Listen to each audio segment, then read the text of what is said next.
It was a quiet afternoon in the suburban neighborhood when an intense scene suddenly unfolded outside a small convenience store. John, a Vietnam veteran, stood calmly on the sidewalk with his loyal service dog Max by his side. John's hands shook slightly from a combination of old injuries and nervousness as he tried to explain to responding officers that he was carrying his medical paperwork and that Max was trained to assist him with PTSD and mobility challenges. However, confusion and tension quickly escalated when a local SWAT team arrived, called in by an overzealous bystander who misinterpreted the situation.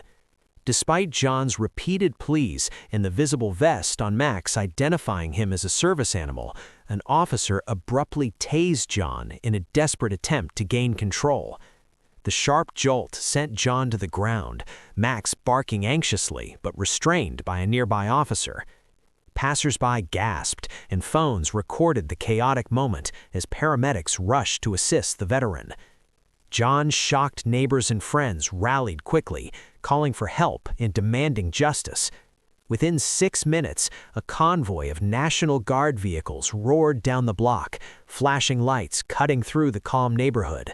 Soldiers poured out in disciplined formation, blocking off streets and establishing a secure perimeter. The commanding officer approached the scene, his face stern but controlled. He recognized John immediately, not just as a veteran, but as a respected former Green Beret who had led numerous high-risk missions overseas and trained several generations of Special Forces operators. The officer sharply saluted John and spoke firmly to the SWAT commander, demanding an immediate investigation into the excessive force used. The National Guard's presence sent a powerful message that the community and military would not tolerate disrespect toward those who served. As news spread, local officials and media arrived, and a crowd gathered in support of John and Max.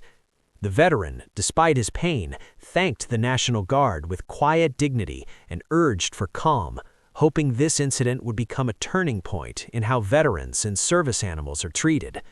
The block remained surrounded by troops for hours, a solemn reminder that honor and protection extend beyond the battlefield and into the heart of every neighborhood.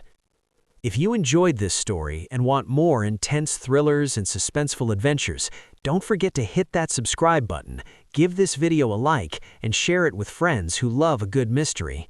Your support helps me bring you more stories just like this one.